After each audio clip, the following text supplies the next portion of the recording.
সাহাবী ডাক দিয়ে নবী গো আমার চেহারায় বসন্ত, আমার চেহারাটা কালো। ওই মুহূর্তে আমার নবী আপনার নবী ডাক দিয়ে বলে সাহাবী শোনো, তুমি বিয়ে করতে পারো না, ঠিক আছে। কাগজের মধ্যে আমার নবী কি লিখে দিলেন, যাও যাও এমক জায়গায় যাও, তার কাছে গিয়ে কাগজটা দিয়ে বলবা নবী পাঠাইছে। সে কি উত্তর দেয়, উত্তরটা নিয়ে তুমি আমার কাছে চলে আসবা। ওই সাহাবী এই কাগজটা নিয়ে গেল, নেওয়ার পরে লোকটার কাছে দিলেন, দেওয়ার পরে কাগজটা পড়লেন, পড়ার পরে ওই লোকটা অনেক বড় অনেক ধনাঢ্য ব্যক্তি। এবার ওই লোকটা কাগজের দিকে একবার তাকায় আর একবার ওই ছেলেটার দিকে তাকায়, ডাক দিয়া বলেন তোমার সাথে হবে না। ছেলেটা বলে কি হবে না? কয় নবী এখানে পাঠাইছে আমার একমাত্র সুন্দরী মেয়ে, আমার একমাত্র কন্যা, তোমার সঙ্গে বিয়ে দেওয়ার কথা নবী কাগজে পাঠাইছে। এই জন্য তুমি যে তোমার যে চেহারা, এই চেহারার সাথে আমার এত সুন্দরী মেয়ে যায় না। এই কথা বলার পরে ওই সাহাবী মনটা খারাপ করে নবীর দিকে রওনা হয়ে গেছে। আর ভেতর থেকে মেয়েটা বের হয়ে বলতেছে বাবা এই ছেলেটা এসেছে হাসি মুখে, এখন দেখতেছি কান্না করে যাচ্ছে। আপনি তো কোনোদিন কাউকে কান্না করে বিদায় করেন নাই, এই ছেলেটা কেন কান্না করে চলে গেল? মেয়ের বাবা ডাক দিয়ে কয় মা তুমি বুঝবা না। কয় কি কথা বাবা বলেন? ও মা শুনো, তোমার জন্য কত বড় লোকের ছেলে আসে বিয়ে দেওয়ার জন্যে, আমি রাজি হই না। আর ছেলেটার টাকা নাই পয়সা নাই, চেহারা ভালো না, কিন্তু এসেছে নবী কাগজ দিয়ে পাঠাইছে তোমাকে নাকি তার কাছে বিয়ে দেওয়ার জন্যে। ওই মুহূর্তে মেয়েটা ডাক দিয়ে কি বাবা আপনি কি বলেছেন? আমি বলেছি তোমার সঙ্গে ছেলেটা যায় না। এই কথা বলার পরে সে চলে গিয়েছে। মেয়েটা কয় বাবা আপনি বলতেছেন আমার সঙ্গে ছেলেটা যায় না, আর আমি আপনার মেয়ে বলতেছি ছেলেটার সঙ্গে আমাকে যাই। মেয়েটা ডাক দিয়া কই বাবা কেন হবে না? আমার রূপ আছে, আপনার টাকা আছে, আমি বলি তার সঙ্গে বিয়ে যায়। আমার মতো এমন সৌভাগ্যবতী আর কে আছে যার বিয়ের প্রস্তাবকারী রহমাতাল লিল আলামিন। আরে বড় করে বলেন না আল্লাহু আকবার। জান বাবা নবীর কাছে যাওয়ার আগে তাড়াতাড়ি যান। মেয়ের বাবা দৌড়ায় নবীর কাছে যায় বলে নবী গো আমি না করেছিলাম, আমি রাজি আছি। সাহাবায়ে কেরাম বলে ইয়া রাসূলুল্লাহ যা লাগে এই সাহাবীকে আমি দিব। এবার ডাক দিয়ে বলে ঠিক আছে। সাহাবায়ে কেরাম অর্থ যোগান দিলেন, দেওয়ার পরে নবী তারে বাজারের মধ্যে পাঠিয়ে দিছে বিয়ের কেনাকাটা আর মার্কেট করার জন্য। যে মাত্র বাজারে গেছে সব কেনাকাটা করছে, হঠাৎ করে ওই সাহাবী তখন বাজারে কেনাকাটা করার পরে ইন্দিমিন টাইমে হঠাৎ করে তার কানের মধ্যে একটা আওয়াজ আসছে।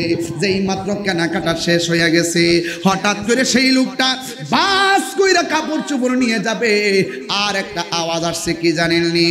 হাইয়া আলাল জিহাদ,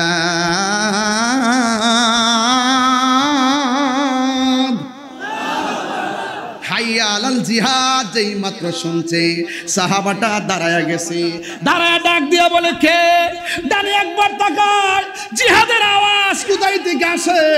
হঠাৎ কইরা ওই লোকটা ডাক দিয়ে কয় আমার আর কাপড় লাগবে না। ওই সাহাবী প্রমাণ কইরা দিয়া গেছে আমি কামের পাগল না, আমি হইলাম নবীর প্রেমের পাগল। আল্লাহু আকবার বলেন। আমি হইলাম নবীর প্রেমের পাগল, আমার কাপড় লাগবে না। জিহাদের ডাক এসেছে, কেউ আসতেছে ইসলামকে মুছে ফেলার জন্য, কেউ আসতেছে নবীরে মারার জন্য। আমার কাপড় চোপড় লাগবে না, তাড়াতাড়ি আমাকে সন্ধান দাও, জিহাদের কেনাকাটাগুলো কোথায় করা যাবে আমাকে সন্ধান দিয়ে দাও। ওই টাকা দিয়ে জিহাদের মাল কিনছে, তলোয়ার কিনছে, সব কিনা সোজা জিহাদের ময়দানে চলে গেল। আর এই দিক দিয়ে সবাই অপেক্ষিত, কিন্তু তার খোঁজ খবর পাওয়া যায় না। ওই মুহূর্তে সাহাবীরা যাইয়া নবীরে ডাক দিয়ে কয় ইয়া রাসূলুল্লাহ আপনার সাহাবী চলে গেছে জিহাদের ময়দানে। আমার নবী রাহমাতুল লিল আলামিন জিহাদের ময়দানে গেছে, যাওয়ার পরে সাহাবীরে তালাশ করতেছে, সাহাবীরে তালাশ করতেছে, ওই সাহাবীকে পাওয়া যায় না। হঠাৎ করে আমার নবী তাকায় দেখতেছেন জিহাদের ময়দানে আমার নবী রাহমাতুল লিল আলামিন যখন তাকালেন, একবার উপরের দিকে তাকালেন, আবার নিচের দিকে তাকালেন, তাকায় দেখতেছে ওই সাহাবীর মাটির মধ্যে দেহটা পড়ে আছে এবং সুন্দর করে টপ টপ করে তার শরীরের মধ্যে পানি ঝরতেছে, রক্ত ঝরতেছে, পানি ঝরতেছে। আল্লাহর হাবিব ওই সাহাবীর চেহারার দিকে তাকাইয়া চক্ষু মুবারকের পানি মুবারক ছেড়ে দিলেন, আর এই দিক দিয়ে আকাশের দিকে আল্লাহ বলে তাকাইয়া আমার নবী একটা মুস্কি হাসি মারলেন। চিৎকার মেরে কি আল্লাহু আকবার বলা যাবে না? হে রাসূল তোমায় ভালোবাসি অন্তর শুধু মুখে না, জান্নাত নয় হে রাসূল জাহান্নাম কে ডরি ডেকে নাও রাসূলুল্লাহ তুমি কাঁদে আশিক তোমার। দুইটা হাত তুললে নবী খুশি হবেন ইনশাআল্লাহ। দেখা দাও রাসূলুল্লাহ তুমি কাঁদে আশিক তোমার, আছো শুয়ে মদিনায় তুমি কাঁদে আশিক তোমার। রাসূলুল্লাহ কি উপায় হবে আমার, রাসূলুল্লাহ কি উপায় হবে আমার। ও মদিনার পথের ধুলি মাখতাম আমি পেলে শর্মা বলে, ও মদিনার পথের ধুলি মাখতাম আমি পেলে শর্মা বলে, ফিরে পেত নয়ন নূরেরি আধার ডেকে নাও রওজা তোমার। রাসূলুল্লাহ কি উপায় হবে আমার, রাসূলুল্লাহ কি উপায় হবে আমার। মরণের চিঠি যখন আসবে আমার, কালিমার তালকিন দিও বারে বার। মরণের চিঠি যখন আসবে আমার, কালিমার তালকিন দিও বারে বার। প্রাণ ভরে দেখব চেহারা তোমার, প্রাণ ভরে দেখব চেহারা তোমার, ডেকে নাও রওজা তোমার। রাসূলুল্লাহ কি উপায় হবে আমার, রাসূলুল্লাহ কি উপায় হবে আমার। জুরি জুরে কি আল্লাহু আকবার বলা যাবে না? এই পবিত্র ঈদে মিলাদুন নবী সাল্লাল্লাহু আলাইহি সাল্লামের বিরোধিতা করে যারা পবিত্র ঈদে মিলাদুন নবী সাল্লাল্লাহু আলাইহি সাল্লামের বিরোধিতা করেন, তারাও কিন্তু এখন এই দিনটাকে স্মরণ করা শুরু করছে, যেটা আগে ছিল না। এখন দেখলাম 12ই রবিউল আউয়াল অনেকেই আমরা যখন মিলাদুন নবীর মাহফিল করি, ওরা তখন সিরাতুন নবীর মাহফিল করে। যে কোনো ভাবে হোক হোক সিরাতুন নবী মাহফিল, কিন্তু এই দিনটাকে তারা উদযাপন করে। আমরা তাতে খুশি, আমরা তাতে খুশি। হয়তো আমরা রোদ্রে পরে রাস্তায় রাজপথে থাকি, তারা হয়তো রাতের বেলা ছায়ার মধ্যে নবীকে স্মরণ করে। আমরা খুশি যে কোনো ভাবে তারাও পালন করছে। এটাই হলো সুন্নিয়তের বিজয়। কথা বলেন ঠিক কিনা বলেন। আপনারা যুবক যারা আছেন, ছাত্র সমাজ যারা আছেন, আমি গত পরশুদিন দেখেছি ঢাকা ইউনিভার্সিটি থেকে জশ্নে জুলুসের র্যালি বের হয়েছে। আবার আজকে পত্রিকায় পেয়েছি, আজকে অনলাইন মাধ্যমে জানতে পেরেছি ঢাকা ইউনিভার্সিটিতে নবীজির নামে গরু কোরবানি দিয়ে পবিত্র ঈদে মিলাদুন্নবীর মাহফিল অনুষ্ঠিত হবে। মারহাবা বলবেন না? তাহলে আপনি একটু দেখেন তো দেখি, নবী পাককে স্মরণ করে কোরবানি গরু জবাই করে তারা কি করবে? তারা অনুষ্ঠান করবে। এটা কিন্তু যেভাবে নেন না কেন তাদের দৃষ্টিভঙ্গির পরিবর্তন হচ্ছে। কথা কোন ঠিক কিনা? তাদের দৃষ্টিভঙ্গির পরিবর্তন হচ্ছে। আমরা এটাই চাই। দরবারে হাশিমে আলিয়া শরীফ এটা শুধুমাত্র যে কি দরবার, বিষয়টা এরকম না। গতানুগতিক অনেক দরবার আছে, কিন্তু এই দরবারটা একটা ইলমি দরবার। এই দরবারটি একটি বেলায়েতের দরবার। এই দরবারটি এমন একটি দরবার আলেম বানানোর কারখানা। কথা কোন ঠিক কিনা? শুধুমাত্র তাই না, ওনার সিরত সুরত, ওনার আদব আখলাক, ওনার চলার গতি আর নম্রতা, শিষ্টাচার আর বদান্যতা এতই চমৎকার ছিল, তিনি ছোটকে যেমন স্নেহ করতেন, বড়কে সম্মান করতেন। সেই জন্যই তিনি ইমামে আহলে সুন্নাত হয়েছেন। ইমামে আহলে সুন্নাত কিন্তু এমনি হওয়া যায় না। সমাদ দিতে হলে, সকল মানুষের প্রিয় ভাজন হলে আল্লাহর পক্ষ থেকে এমন নিয়ামত আসে। কথা কোন ঠিক কিনা? এই জন্য এই দরবারে আপনি আমি যত আদব রাখতে পারবো ততই আমাদের বাহ্যিক এবং রুহানি উন্নতি সাধন হবে। কারণ আল্লাহর ওয়ালিরা এই দেশে এসেছিলেন বলেই ইসলাম আমরা পেয়েছি। কথা বলেন ঠিক কিনা?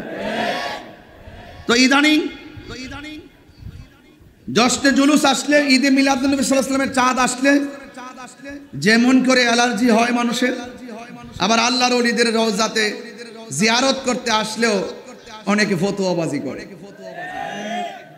ওরা আল্লাহর ওলির দরবারে বেহায়াপনা বন্ধ করার একটা সুতা দিয়া, শরীয়ত বহির্ভূত একটা সুতা দিয়া, সুতা বলতে হইলে একটা এটারে সামনে বাড়াইয়া ভিতরে যেটা লালন করে, এটা ইবনে আব্দুল ওয়াহাব নজদির চরিত্র। এটা ওই পূর্বের ইতিহাস। যারা অনেকে এখন হজ করতে যান তারা সাহাবায়ে কেরামের মাজার খুঁজে পান না। আরে বাবা, এই মাজার তো ছিল 1925 সালের পূর্বের ইতিহাসটা ভালো করে পড়ে নিবেন। মাজারগুলো ছিল, এই মাজারগুলো তারা ভেঙেছে। এই তাদের উত্তরসূরিরাই এই বাংলার জমিনে আল্লাহর ওলির মাজারকে ভাঙতে চায়। কথা বলেন ঠিক কিনা? আমরা তীব্র নিন্দা জানাই। এখানে আমাদের ইন্টারিম গভর্নমেন্টের ধর্ম বিষয়ক উপদেষ্টা তিনি এসে খুব সুন্দর কথা বলে গেছেন যে তিনি তা দেখবেন। আমি মনে করি শুধু দেখলে চলবে না, কাজের বাস্তবায়ন লাগবে। প্রকাশ্যে যারা মাজার ভাঙতেছে সেক্ষেত্রে তদন্তের প্রয়োজন নাই, সরাসরি গ্রেফতার করতে হবে। এটা রাতের অন্ধকারে দুর্বৃত্তকারীদের আক্রমণ নয়, এটা প্রকাশ্য জেনে শুনে একটা গোষ্ঠী রাজনৈতিক চক্রান্ত বলি, ধর্মের চক্রান্ত বলি, ওলি আল্লাহদের বিরুদ্ধে আচরণ বলি, তারা বিভিন্ন ভাবে সুন্নিদের বিরুদ্ধে উঠে পড়ে লেগেছে। এখানে আরেকটা বিষয় লক্ষণীয়, ওরা চাচ্ছে আমরা যেন তাদের সাথে দাঙ্গায় জড়িয়ে পড়ি। তখন এটাকে সূত্র ধরে আমাদের বিরুদ্ধে তারা মামলা মোকদ্দমার চিন্তা ভাবনা করবে। এই জন্য আমরা এত বোকা নয়। আল্লাহর ওলির মাজার তুমি যেগুলো ভেঙেছ, আরে এমন এক সময় আসবে, অতি শীঘ্রই আসতেছে, যে এই মাজারগুলো তোমরা ইটের মাজারগুলো ভাঙছো, এই আল্লাহর ওলির প্রেমিকরা তোমরা তো ইটের মাজার ভাঙছো। আরে কোটি কোটি আশিকদের অন্তরে ওলি আল্লাহর মহব্বতের প্রেমের মাজার বিদ্যমান। সেই মাজার ভাঙতে পারবা না। ওলি আল্লাহর মহব্বত যেহেতু আমাদের ভিতরে আছে, এই মাজার দেখবা মনে মুক্তা দিয়ে হয়ে গেছে। এটা কিভাবে হয়ে গেছে সেটার কল্পনা করতে পারবেন না। এই জন্য শুরুতে যেহেতু ওলি আল্লাহর দরবারে এসেছি, আমি ওয়াজ করতে আসি নাই, আমি আসছি দোয়া নেওয়ার জন্য, সোহবত একটু নেওয়ার জন্য, যদি দয়া হয় আল্লাহ যেন কবুল করে, বলুন আমিন। ভাইরা আমার, নবী পাক সাল্লাল্লাহু আলাইহি সাল্লামকে জানের চাইতে ভালোবাসতে পারলেই মুমিন হওয়া যায়। আর নবী পাক সাল্লাল্লাহু আলাইহি সাল্লামকে যদি জানের চাইতে ভালো না বাসি, মুখে মুখে নবী নবী বলি, অন্তর যদি দ্বিচারিতা থাকে, তাহলে আপনি মুনাফিক। এই মুনাফিকদের ইহকালও বরবাদ, পরকালও বরবাদ, ঠিক কি না বলেন? তো আমি আপনাদেরকে বলবো একটু সতর্ক থাকবেন, একটু সাবধান থাকবেন।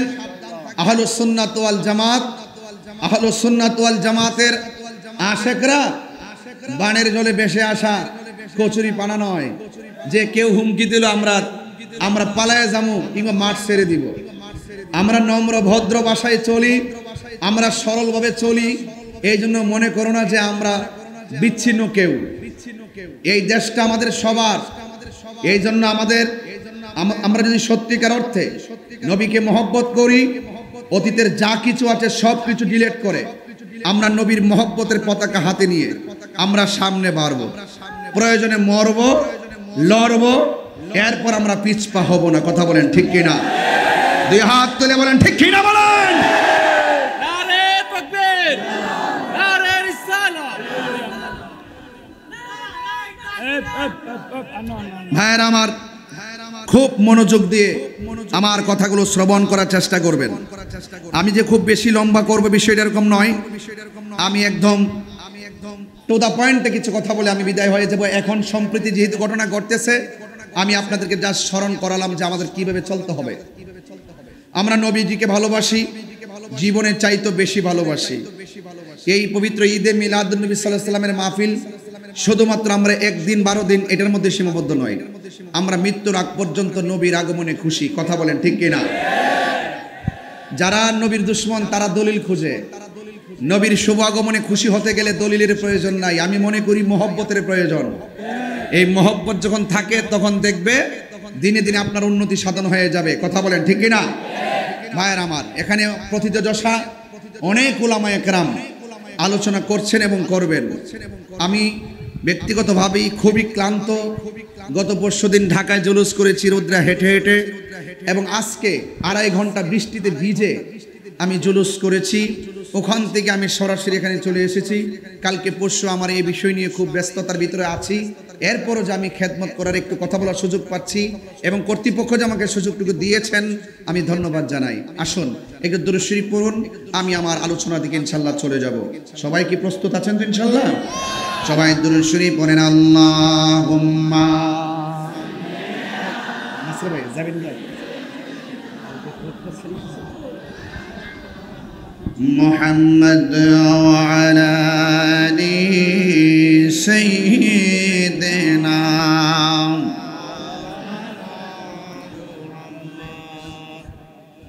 সবাই মহব্বতে পড়েন লা ইলাহা লা ইলাহা লা ইলাহা লা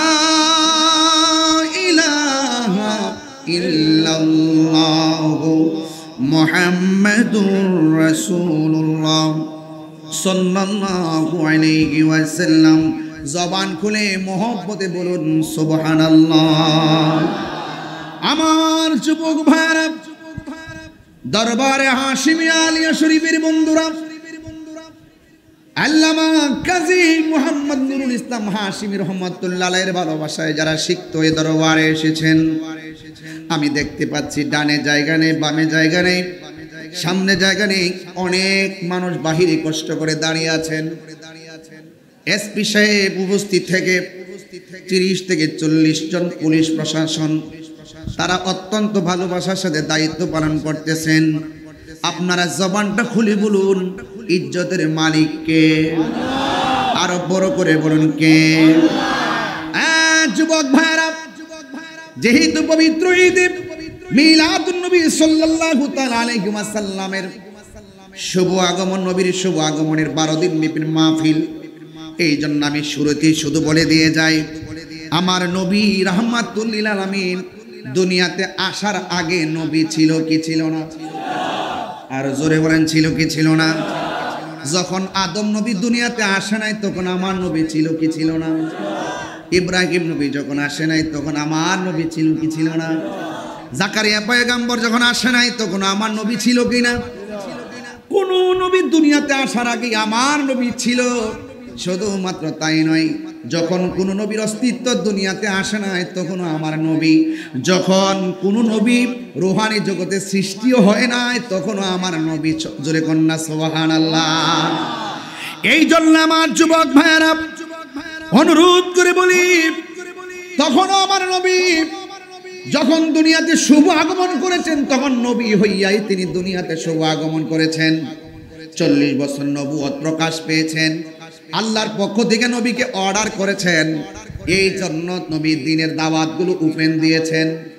যতদিন পর্যন্ত আমার নবীকে আল্লাহ বলছেন আপনি গোপন থাকেন, ততদিন পর্যন্ত আমার নবী দ্বীনের দাওয়াতগুলো ওপেন ভাবে দেন নাই। কিন্তু মানে হলো এই না যে 40 বছর আগে আমার নবী নবী ছিল না। আমার নবী এমন নবী ছিলেন, অনেক মানুষ যারা নবীকে নবী হিসাবে মানতে চায় না তাদের জন্য বড় দুঃখ হয়। নবীজি দুনিয়াতে আসার আগেও নবী, যখন কোনো কিছু নাই শুধু একমাত্র আল্লাহ, জবান খুলে বলুন আল্লাহ, তখন আমার আল্লাহ সর্বপ্রথম আমার নবীকে সৃষ্টি করেছেন। 40 বছর পর আমার নবী নবী, আগেও নবী, কিয়ামত পর্যন্ত আমার নবী শেষ নবী। আমার নবীর পরে আর কোনো নবী আসবে না। অর্থাৎ সৃষ্টির শুরু, সৃষ্টির মাঝে, সৃষ্টির শেষ পর্যন্ত আমার নবীকে 1 সেকেন্ডের জন্য যারা অস্বীকার করবে তারা কোনোদিন মুমিন হতে পারে না। কথা বলেন ঠিক কিনা?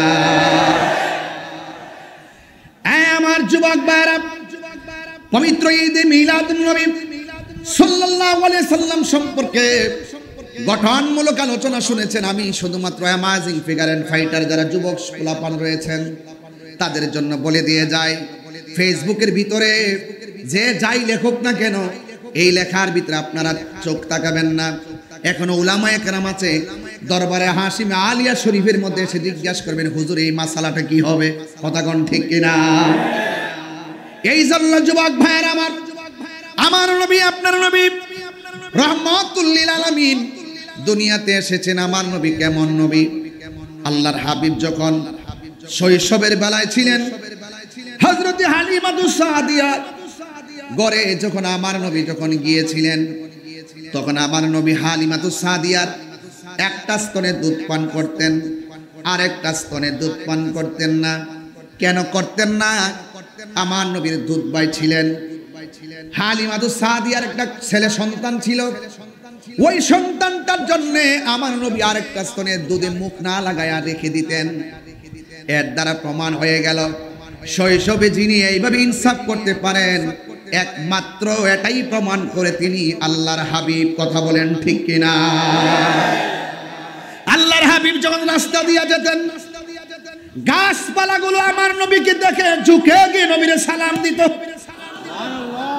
আল্লাহর হাবিব যখন রাস্তা দিয়ে যেতেন পাথরের মধ্যে যখন কদম মুবারক রাখতেন তখন আমার আল্লাহর হাবিবের কদম মুবারকটা পাথরের মধ্যে লাগার সাথে সাথে পাথরটা তোলার মতো নরম হয়ে যেত।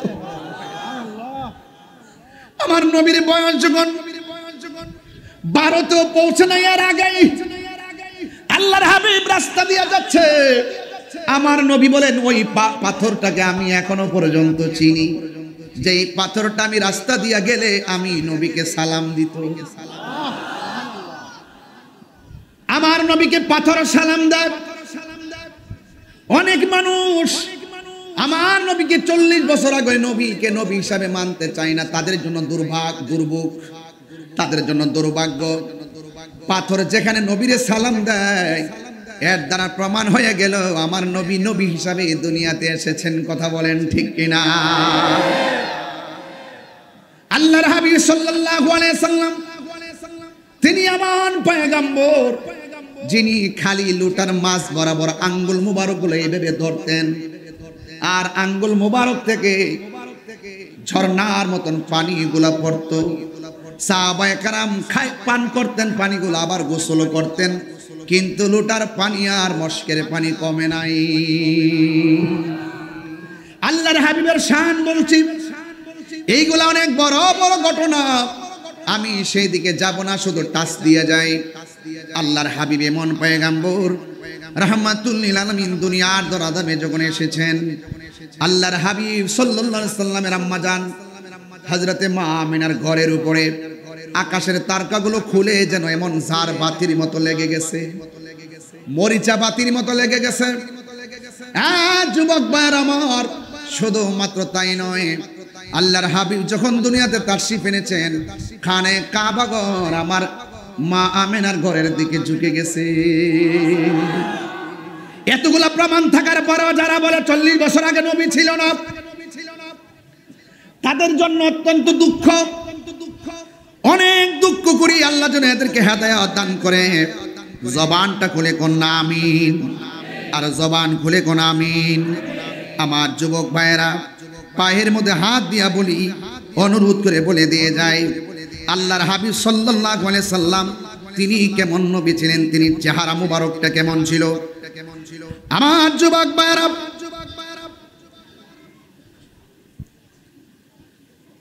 আর ইবনে به قال حدثنا ابو نعيم قال حدثنا زهير عن ابي اسحاق رضي الله تعالى عنه قال سأل رجل البراء بن عازب أكان وجه رسول الله صلى الله عليه وسلم مثل السيف قال لا بل مثل القمر। হযরতে বারা ইবনে আজিব রাদিয়াল্লাহু তাআলা আনহুকে প্রশ্ন করা হলো, আকানা ওয়াজহু রাসূলিল্লাহি সাল্লাল্লাহু আলাইহি সাল্লাম মিসলা সাইফ, হে বারা ইবনে আজিব, নবীর চেহারাটা কি তলোয়ারের চাইতে চিকচিক করতো নাকি, তলোয়ারের চাইতে তলোয়ারের মতো চকচক করতো নাকি? বারা ইবনে আজিব রাদিয়াল্লাহু তাআলা আনহু বলেন, না না, নবীর চেহারা মুবারক তলোয়ারের মতোই চকচক করতো না। বাল মিসলাল কামার, আমার নবীর চেহারাটা চাঁদের চাইতে আরো উজ্জ্বল। আমার যুবক ভাইরা, به قال حدثنا محمد بن سعيد قال اخبرنا عبد الرحمن بن محمد عن اشعث بن سوار عن ابي اسحاق عن جابر بن سمرة رضي الله تعالى عنه। হযরতে জাবির ইবনে সামুরা রাদিয়াল্লাহু তাআলা আনহু বর্ণিত, ক্বালা, তিনি বলেছেন, রাআইতুন নাবিয়্য সাল্লাল্লাহু আলাইহি সাল্লাম ফি লাইলাতি ইদহিয়ান ওয়া আলাইহি হুল্লাতু হামরা। হযরতে জাবির ইবনে সামুরা বলেন, আমি রাতের বেলায় আমার নবীকে গায়ের মধ্যে একটা চাদর মুবারক নিয়ে বসা অবস্থায় দেখলাম। আমি দেখেছি আল্লাহর হাবিব গায়ের মধ্যে চাদর মুড়ায় বসে আছে। ফাজালতু উনজুরু ইলাইহি ওয়া ইলাল কামার, আমি যখন নবীরে দেখলাম, নবী গায়ের মধ্যে চাদর পরে বসে আছেন, আমি একবার নবীর চেহারা মুবারকের দিকে তাকাইলাম, আর একবার আসমানের চাঁদের দিকে তাকাইলাম। সুবহানাল্লাহ বলবেন না? একবার আমি নবীর চেহারা মুবারকের দিকে তাকাইছি, আর একবার আমি আসমানের চাঁদের দিকে তাকাইছি। ফালাহু আহসানু ফি আইনি মিনাল কামার, আমার কাছে আকাশের চাঁদের চাইতে আমার নবীর চেহারা মুবারক অনেক সুন্দর লেগেছে।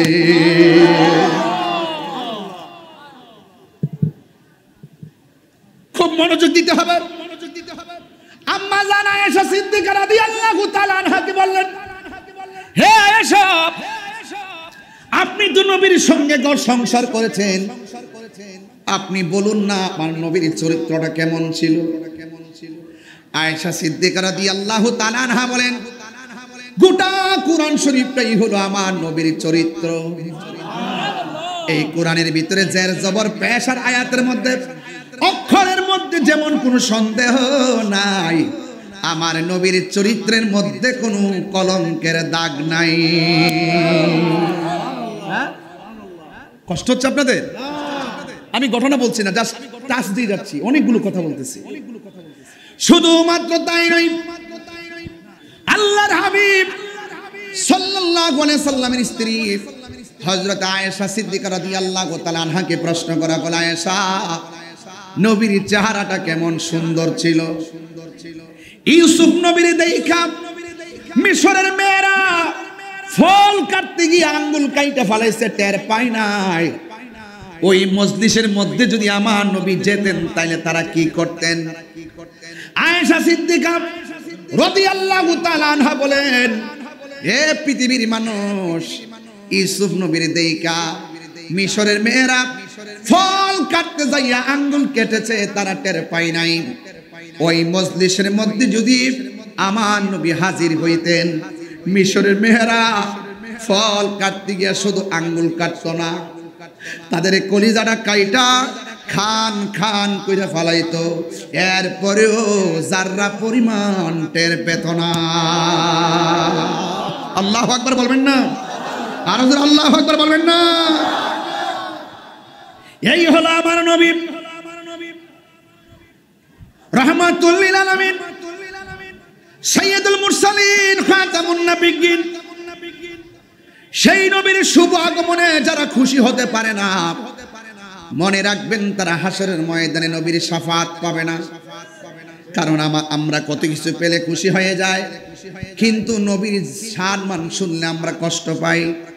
এই কষ্ট যার থাকবে তার ইহকাল পরকাল সহ বরবাদ হয়ে যাবে।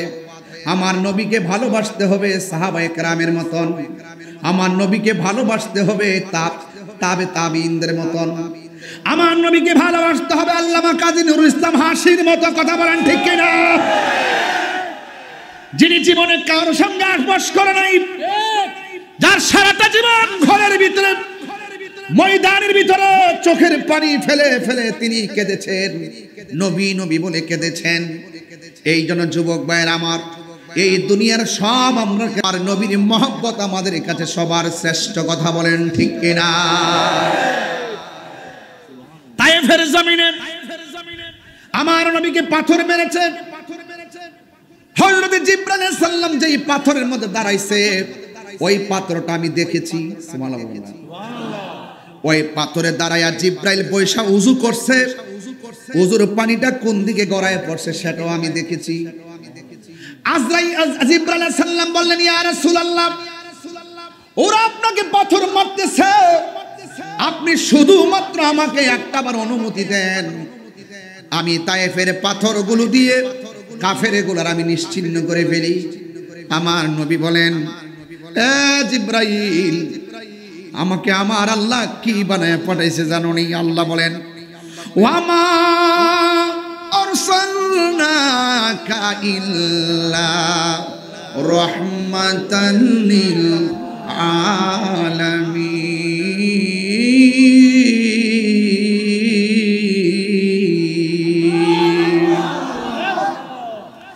আল্লাহ রাব্বুল আলামিন আমাকে রহমত বানায় পাঠাইছে। আমি দেখেছি যেই পাথরের মধ্যে আমার নবী হেলান দিয়া বসছিলেন, ওই পাথরটা আমি দেখেছি। ওই পাথরটা তায়েফের জমিনে আছে। ওই পাথরের কাছে গিয়ে দেখলাম পাকিস্তানিরা মোবাইল দিয়ে ছবি তুলতেছে। আমি জিজ্ঞাসা করলাম, এখানে ছবি তুলে কেন? তারা আমাকে বলল, যে এই যে পাথরে লাল দাগ দেখতেছো, এটা তথাকথিত কোনো লাল রং না। আমার নবীকে তায়েফের তাগড়া তাগড়া যুবকের দলেরা পাথর মায়েরা রক্ত মুবারক জড়িয়েছে।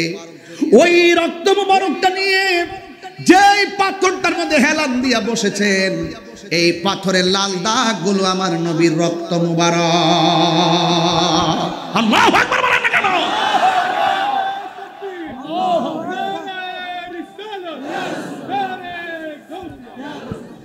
আমি ধীরে ধীরে আলোচনায় ঢুকতেছি ভাই আমার।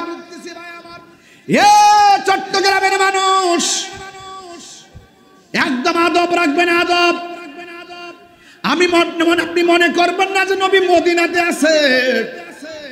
আমার নবীর ব্যাপারে আমার আল্লাহ বলছেন, আন-নাবিয়্যু আউলা বিল মুমিনিনা মিন আনফুসিহিম। আমার নবী ঈমানদারের জানের চাইতে আরো নিকটে আছে না? না, তোমার কাছে আমার কাছে মদিনা বড় দূরে লাগে, কিন্তু নবীর জন্য মদিনা দূরে নয়। আমার নবী বলে, আমি হাতের তালুর মধ্যে সব দেখতে পারি। কারণ এই পৃথিবীটা আমার আল্লাহ আমার কাছে সংকুচিত করে দিয়েছে। আমি সব দেখতে পারি, আমি সামনে যেমন দেখি পিছনে তেমন দেখি। তোমরা মুখে কি বলে আমি জানি, তোমাদের মনে কি ধারণা আছে সেটাও আমি জানি। নবীজিকে জানার ক্ষমতা দিয়েছে কে? আরো জোরে বলুন কে? হে যুবক, আমি জিজ্ঞেস করলাম কি এটা? বলতেছে নবী রক্ত মুবারক। পাকিস্তানিরা মোবাইল দিয়ে ভিডিও করতেছে। আমি বাংলার জমিনে একটা ক্যানভাসার, মদিনায় গেছি আর মক্কায় গেছি, আর যাইতে পারি কিনা জানি না। তাদের পায়ের ফাঁক দিয়ে আমার মাথাটা ঢুকাইয়া যেই মাত্র শুনছি নবী রক্ত মুবারকের দাগ লেগে আছে, তখন আমি কে শিরিকের ফতোয়া দিব, কে বেদাতের ফতোয়া দিব, কে আমারে জেলে নিয়ে যাবে সেই চিন্তা আমি করি নাই। তাদের পায়ের ফাঁক দিয়ে যাইয়া ওই পাথরের ভিতরে জিহ্বা দিয়া চাটতে শুরু করলাম। চিৎকার মেরে কে আল্লাহু আকবার বলা যাবে না? হাত তুলে বল আল্লাহু আকবার। খোদার কসম, এই পাথরের পাশে একটা মসজিদ আছে। এই মসজিদের ভিতরে যে গাছ আছে, গাছ দিয়ে কিন্তু মসজিদ বানাতেন তখন। এখন দেখেছি গাছগুলো পুরা, এখনো গাছটি পুরা। জিজ্ঞেস করছিলাম এটা পুরা কেন? বলছিল শিয়ারা পুরাই দিছিল, এখানে পুরা অবস্থায় আছে এখনো। ওই মসজিদের সামনে ডান কানে মেহরাবের ডান পাশে পাকিস্তান আমার পাগলামি দেইকে আমাকে নিয়ে গেছে এশারের নামাজের টাইম। তখন আমারে নিয়ে বলতেছে একটু তাকাও। আমি তাকাইলাম, দেখলাম কার্পেটের কোনা দিয়া জায়গাটা ভিজা ভিজা অবস্থায়। আমি জিজ্ঞাসা করলাম সব দিকটা শুকনা, এই জায়গাটা কেন ভিজা? তখন তিনি আমারে বললেন আমার নবীরে পাথর দিয়ে যখন আঘাত করলো, নবী রক্ত মুবারক যখন ঝরলো, আল্লাহর হাবিব উম্মতের জন্য মসজিদে নামাজটা পড়া সেজদার মধ্যে গেছে। এই সেজদার মধ্যে, এই কোণার মধ্যে সেজদায় পড়া যে কেঁদেছেন, এখনো পর্যন্ত এই জায়গাটা ভিজা আছে। যেই মাত্র আমি কথাটা শুনলাম, তখন মসজিদটা ঘুরে ঘুরে দেখলাম ঠিকই সব দিক দিয়ে একদম শুকনা, শুধুমাত্র ওই জায়গাটা ভিজা। আমি তো বাংলার পাগল, সাথে সাথে ওই ভিজা জায়গার মধ্যে হাত দিলাম, হাত দিয়ে হাতের মধ্যে বালু মুবারক সহকারে আনলাম, আইনার চেহারার মধ্যে মালিশ করলাম, গলার মধ্যে মালিশ করে বললাম নবী গো, আমি আপনার একটা ক্যানভাসের পাগলামি করি বাংলার জমিনে। তখন আমার মন ভরে না, তখন তারা মোবাইল দিয়ে ফ্ল্যাশ দিয়ে ভিডিও করতেছে। তাদের পায়ের ফাঁক দিয়ে যাইয়া ওই জায়গার ভিতরে জিহ্বা দিয়ে চাটতে শুরু করলাম, বালু সহকারে চাটতে শুরু করলাম। দরবারে হাশিমে আলিয়া শরীফের মধ্যে বলে দিয়ে যায়, ওই দিন আমার নাকের ভিতরে এত চমৎকার গ্রান লেগেছে, কোনোদিন আমার নাকের ভিতরে এমন গ্রান আমি পাই নাই। আমার যুবক ভাইরা, পরিষ্কার কথা আমি কেন বলছি? আমার নবীর সম্মান শুধুমাত্র ১৫০০ বছরের মধ্যে সীমাবদ্ধ নয়, কিয়ামত পর্যন্ত নবীর সম্মান বাড়িয়ে দিয়েছে কে?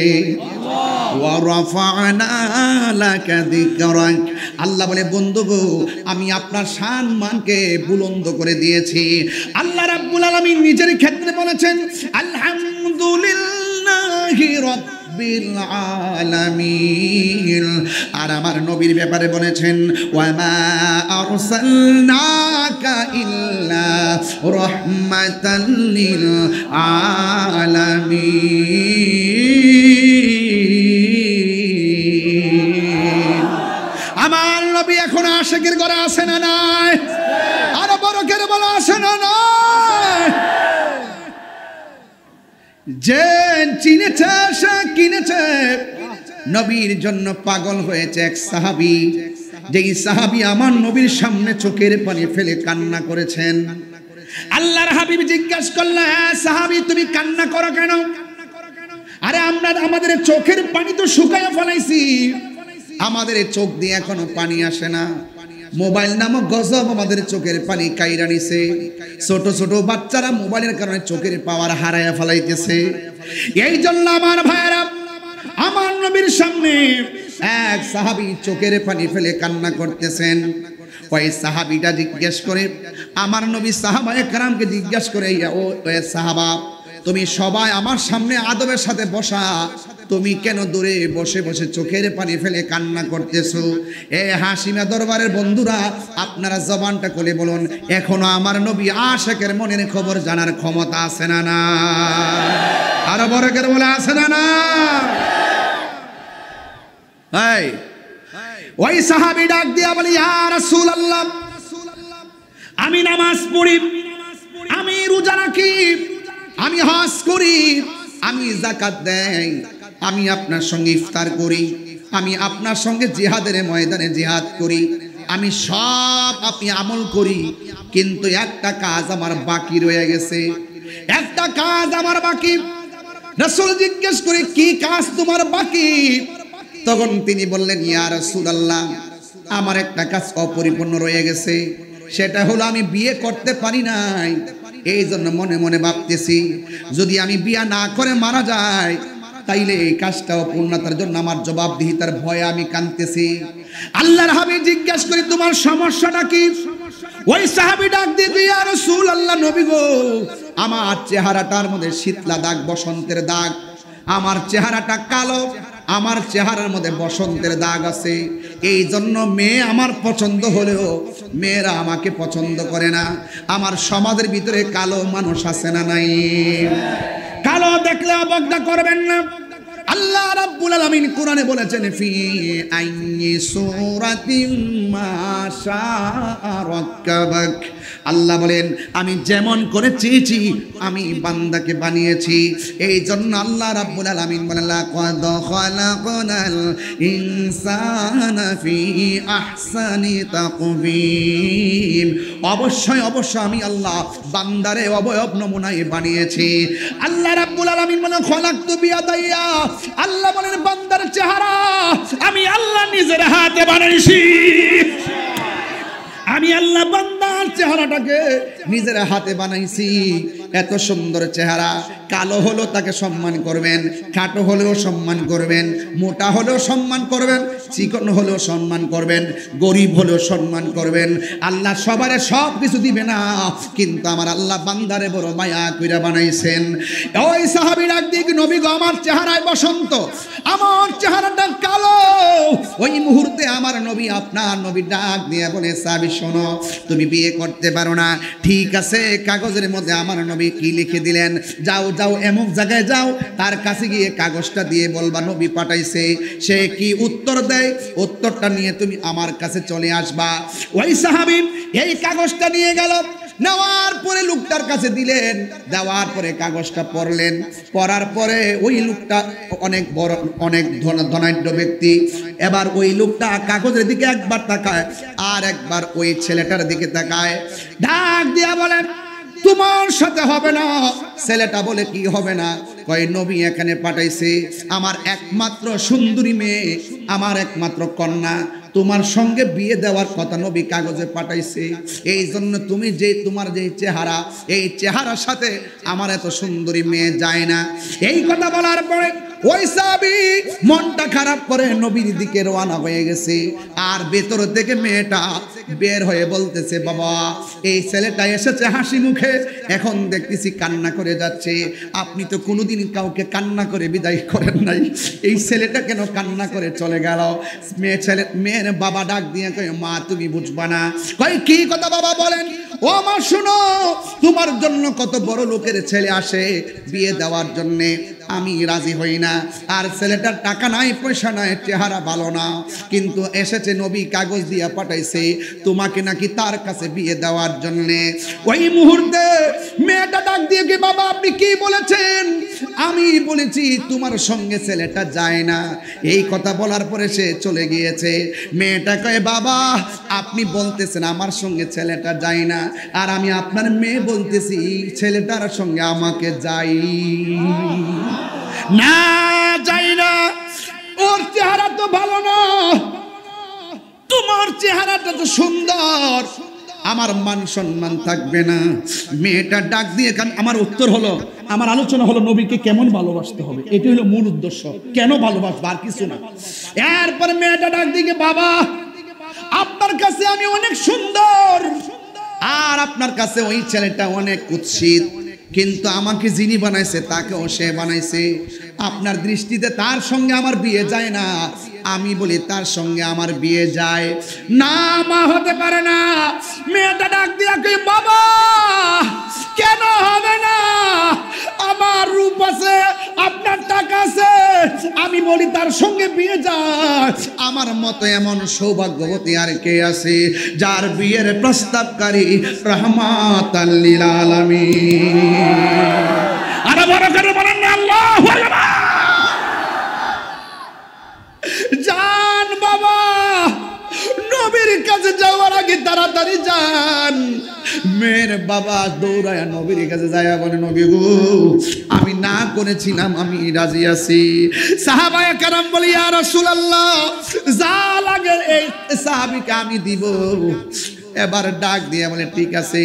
সাহাবায়ে কেরাম অর্থ যোগান দিলেন, দেওয়ার পরে নবী তারে বাজারের মধ্যে পাঠিয়ে দিছে বিয়ের কেনাকাটা আর মার্কেট করার জন্য। যে মাত্র বাজারে গেছে সব কেনাকাটা করছে, হঠাৎ করে ওই সাহাবী তখন বাজারে কেনাকাটা করার পরে ইন্দিমিন টাইমে হঠাৎ করে তার কানের মধ্যে একটা আওয়াজ আসছে। যেই মাত্র কেনাকাটা শেষ হয়ে গেছে, হঠাৎ করে সেই লোকটা বাস কাপড় চোপড় নিয়ে যাবে, আর একটা আওয়াজ আসছে কি জানেননি? হাইয়া আলাল জিহাদ,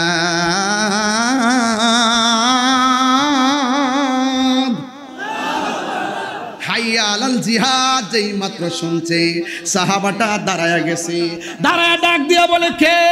দাঁড়িয়ে একবার তাকায়, জিহাদের আওয়াজ কোথায় থেকে আসে? হঠাৎ কইরা ওই লোকটা ডাক দিয়ে কয় আমার আর কাপড় লাগবে না। সাহাবী প্রমাণ কইরা দিয়া গেছে আমি কামের পাগল না, আমি হইলাম নবীর প্রেমের পাগল। আল্লাহু আকবার বলেন। আমি হইলাম নবীর প্রেমের পাগল, আমার কাপড় লাগবে না। জিহাদের ডাক এসেছে, কেউ আসতেছে ইসলামকে মুছে ফেলার জন্য, কেউ আসতেছে নবীরে মারার জন্য। আমার কাপড় চোপড় লাগবে না, তাড়াতাড়ি আমাকে সন্ধান দাও, জিহাদের কেনাকাটাগুলো কোথায় করা যাবে আমাকে সন্ধান দিয়ে দাও। ওই টাকা দিয়ে জিহাদের মাল কিনছে, তলোয়ার কিনছে, সব কিনা সোজা জিহাদের ময়দানে চলে গেল। আর এই দিক দিয়ে সবাই অপেক্ষিত, কিন্তু তার খোঁজ খবর পাওয়া যায় না। ওই মুহূর্তে সাহাবীরা যাইয়া নবীরে ডাক দিয়ে কয় ইয়া রাসূলুল্লাহ আপনার সাহাবী চলে গেছে জিহাদের ময়দানে। আমার নবী রাহমাতুল লিল আলামিন জিহাদের ময়দানে গেছে। যাওয়ার পরে সাহাবীরে তালাশ করতেছে, সাহাবীরে তালাশ করতেছে, ওই সাহাবীকে পাওয়া যায় না। হঠাৎ করে আমার নবী তাকায় দেখতেছেন জিহাদের ময়দানে আমার নবী রাহমাতুল লিল আলামিন যখন তাকালেন, একবার উপরের দিকে তাকালেন, আবার নিচের দিকে তাকালেন, তাকায় দেখতেছে ওই সাহাবীর মাটির মধ্যে দেহটা পড়ে আছে এবং সুন্দর করে টপ টপ করে তার শরীরের মধ্যে পানি ঝরতেছে, রক্ত ঝরতেছে, পানি ঝরতেছে। আল্লাহর হাবিব ওই সাহাবীর চেহারার দিকে তাকাইয়া চক্ষু মুবারকের পানি মুবারক ছেড়ে দিলেন, আর এই দিক দিয়ে আকাশের দিকে আল্লাহ বলে তাকাইয়া আমার নবী একটা মুস্কি হাসি মারলেন। চিৎকার মেরে কি আল্লাহু আকবার বলা যাবে না? অ্যামেজিং ফিগার এন্ড ফাইটার, তরুণ একটা যোদ্ধা ডাক দিয়ে বলে ইয়া রাসূলুল্লাহ আপনি সাহাবীর দিকে তাকাইয়া আপনি কেন চোখের পানি ফেলে কান্না করলেন? আবার আসমানের দিকে তাকাইয়া আপনি কেন মুস্কি হাসি মারলেন? কারণটা কি? সুবহানাল্লাহ বলবেন না? সাহাবায়ে কেরাম নবীরে প্রশ্ন করলেন। সাহাবীর দিকে তাকাইয়া আপনি চোখের পানি ফেলে কান্না করছেন, আর আসমানের দিকে তাকাইয়া কেন আপনি মুস্কি মুস্কি হাসি দিলেন? এবারে সাহাবায়ে কেরামকে আল্লাহর হাবিব ডাক দিয়া বলেন সাহাবীরা আমি সাহাবীর দিকে তাকাইয়া কেন আমি কান্না করছি জানোনি? কারণ সে আমাকে কত ভালোবাসতো, সে ইসলামকে কত ভালোবাসতো। আমার সাহাবী শেষ পর্যন্ত সে লড়ে গেছে, দুনিয়া থেকে চলে গেছে, কিন্তু এর বিনিময়ে আল্লাহ তার সম্মানটা কেমন বাড়াইছে জানোনি? আমি যখন তার দিকে তাকাইয়া চোখের পানি ফেলে কান্না করেছি, আর কান্না করে আল্লাহর কাছে নালিশ দেওয়ার জন্য হাতটা তুলেছি, আমি তাকায়া দেখলাম আমার আল্লাহ রাব্বুল আলামিন ওই আমার সাহাবীর জন্য 8টা জান্নাতের দরজা খুলে দিয়েছে। শুধুমাত্র তাই নয়, হুরগুলো তারা নেওয়ার জন্য প্রতিযোগিতা শুরু করেছে। এই জন্য যুবকের দল, আমি আপনাদেরকে পরিষ্কার ভাষায় বলে দিয়ে যাই, আমার নবীকে জানের চাইতে কম ভালোবাসা যাবে না, জানের চাইতে বেশি ভালোবাসতে হবে। ডলার খাইয়া কালার পাল্টাইলে চলবে না, সব সময় নবীকে জীবনের চাইতে বেশি ভালোবাসতে হবে। তাই তো আমি আপনাদের সামনে ওই বেলালকে একটু স্মরণ করে দেই। হযরতে বেলাল রাদিয়াল্লাহু তাআলা আনহু আমার নবীরে কেমন করে ভালোবাসতেন। আমার নবীর ইন্তেকালের পরে হযরতে বেলাল ওই মদিনা থেকে সিরিয়ার চলে গেছে। সিরিয়ায় যায় তিনি জিহাদে অংশগ্রহণ করলেন। দীর্ঘদিন পর্যন্ত তিনি মদিনার মধ্যে আসেন নাই। ওমর রাদিয়াল্লাহু তাআলা আনহুর আমলে হযরতে বেলাল রাদিয়াল্লাহু তাআলা আনহু আমার নবীজিকে ঘুমের ঘরে স্বপ্নে দেখেছে। ওই নবীকে আমরা দেখতে চাই কি চাই না? আরো জোরে চাই কি চাই না? একটু সাউন্ডটা তুলে দেন, একটু আর উঁচা করে দেন, নাইলে আমার কষ্ট হবে। একটু তুলে দাও, একটু তুলে দাও, একটু বাড়ায় দাও। আল্লাহু আকবার বলেন কেন? এ রাসূল তোমায় ভালোবাসি, অন্তর শুধু মুখে না, জান্নাত নয় হে রাসূল, জাহান্নাম কে ডরি ডেকে নাও রাসূলুল্লাহ তুমি, কাঁদে আশিক তোমার। দুইটা হাত তুললে নবী খুশি হবেন ইনশাআল্লাহ। দেখা দাও রাসূলুল্লাহ তুমি, কাঁদে আশিক তোমার, আছো শুয়ে মদিনায় তুমি, কাঁদে আশিক তোমার। রাসূলুল্লাহ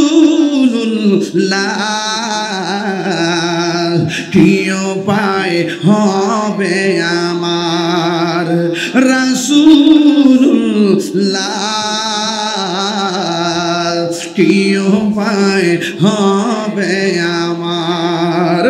ও মদিনার পথের ধুলি মাখতাম আমি পেলে শর্মা বলে, ও মদিনার পথের ধুলি মাখতাম আমি পেলে শর্মা বলে, ফিরে পেত নয়ন নূরেরি আধার, ডেকে নাও রওজা তোমার। রাসূলুল্লাহ কি উপায় হবে আমার, রাসূলুল্লাহ কি উপায় হবে আমার। মরণের চিঠি যখন আসবে আমার, কালিমার তালকিন দিও বারে বার। মরণের চিঠি যখন আসবে আমার, কালিমার তালকিন দিও বারে বার। প্রাণ ভরে দেখব চেহারা তোমার, প্রাণ ভরে দেখব চেহারা তোমার, ডেকে নাও রওজা তোমার। রাসূলুল্লাহ কি উপায় হবে আমার, রাসূলুল্লাহ কি উপায় হবে আমার। জুরি জুরে কি আল্লাহু আকবার বলা যাবে না?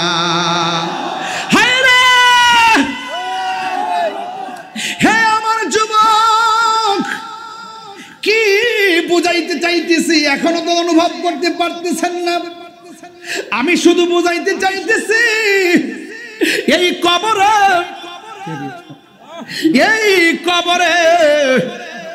নবী ছাড়া কোনো আপন হবে না। হাসরের ময়দানে নবী ছাড়া কেউ সুপারিশ করবে না। এই জন্য আমি বুঝাইতে চেষ্টা করতেছি, যুবক জীবনের অনেক সময় চইলা যাইতেছে, নামাজ যে পড়ছেন কবুল হয়েছে কিনা জানেননি? কথা কয় না। এই ছেলে, তুমি কোন গ্রহে আছো? নামাজ যে পড়ছেন কবুল হয়েছে কিনা জানেননি? আওয়াজ তো হবে ভাই। কি কষ্ট হচ্ছে আপনাদের? আমি আমার ধাঁচটা ভিন্ন, আমি আমার মতোই ওয়াজ করি, আমি কাউকে ফলো করি না। তাহিরির মতো এখানে কাহিনী কইরা লাভ নাই। কথা কোন ঠিক না? এখানে কাহিনী কইরা লাভ নাই। ওকে ওকে, তো আমি কি বোঝাতে পারতেছি ইনশাল্লাহ? ঠিক আছে তো? তো ফজর নামাজ যে পড়ছেন কবুল হয়েছে কিনা জানেননি? জোহর, আসর, মাগরিব, এশা, এক সপ্তাহ, 2 সপ্তাহ, 1 মাস, 10 বছর, 20 বছর, 30 বছর, 40 বছর ফজর পড়লেন, কবুলের ওয়ারেন্টি কার্ড নাই, ওয়ারেন্টি কার্ড নাই, গ্যারান্টি কার্ড নাই। রোজা রেখেছেন, কবুলের ওয়ারেন্টি কার্ড নাই, গ্যারান্টি কার্ড নাই। হজ করেছেন, কবুলের গ্যারান্টি কার্ড নাই, ওয়ারেন্টি কার্ড নাই। যাকাত দিয়েছেন, গ্যারান্টি কার্ড নাই, কবুলের ওয়ারেন্টি কার্ড নাই। এত মাহফিলে এসেছেন, গ্যারান্টি কার্ড নাই, ওয়ারেন্টি কার্ড নাই। এখন প্রশ্ন হলো, হাসরে যখন উঠবেন কিছুই কবুল হলো না, এখন আপনি কি জবাব দিবেন? আপনি দাঁতহীন কণ্ঠে বলবেন, দরবারে হাশিমে আলিয়ায় যেতাম, নবীর মহব্বতে কথা শুনতাম। ইবাদতের বাহাদুরি নাই, নবীর মহব্বত আছে। হাত তুলে বলুন ঠিক কি না?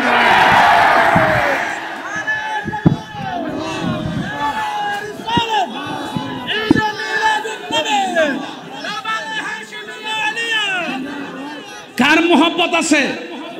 আরে কার মহব্বত আছে? এই জন্য নবীকে জানার চাইতে বেশি ভালোবাসতে হবে। আমার নামাজের বাহাদুরি নাই, রোজার বাহাদুরি নাই, হজের বাহাদুরি নাই। একটা বাহাদুরি আছে, একটা বাহাদুরি আছে যে আমি আপনি নবীকে জানার চাইতে বেশি ভালোবাসি।